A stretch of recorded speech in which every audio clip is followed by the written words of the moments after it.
meron tayong electric fan dito, nakakonect sa load side ng inverter. Yan, nakakonect. Ngayon, ang power galing sa load side ng inverter, naka-off, papuntang ATS, naka-off. Tapos power galing sa grid, papuntang backup power ng ATS, naka-off din. So, on natin yung sa galing inverter. Ayun, meron na. May power tayo. Tapos gumana na yung electric fan. Ayan. Tapos off natin. Ayun, nag-off rin siya. Nag-off rin yung power. Tapos on natin yung power galing sa grid. Yung source. Yung breaker niya. Yun. On. Yan. Meron na siyang backup power. Galing yan sa grid. Yan.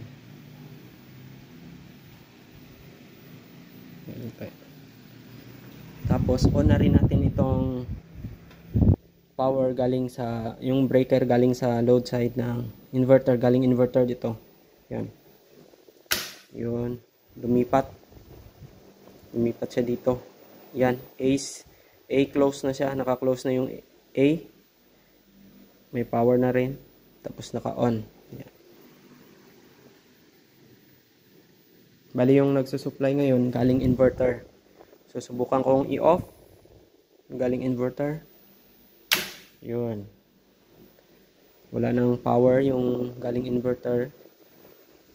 B close. Ibig sabihin ito na yung naka-close. Yung B. Backup power. Yan. Yan. Gumana yung ATS natin. Just in case na magka-trouble yung inverter, naka-off ito. Meron pa rin, makasupply pa rin tayo ng power dito. Puntang mga essential load natin. Okay na. On. Yun. Okay. Kumana pa rin. Ngayon, meron tayong production, 740 watts. Yan. String 1 lang. 55% na yung battery. Nagcha-charge siya ng 686 watts. Home load o yung essential load 50 watts lang. Grid, hindi tayo kumukuha ngayon. Yan.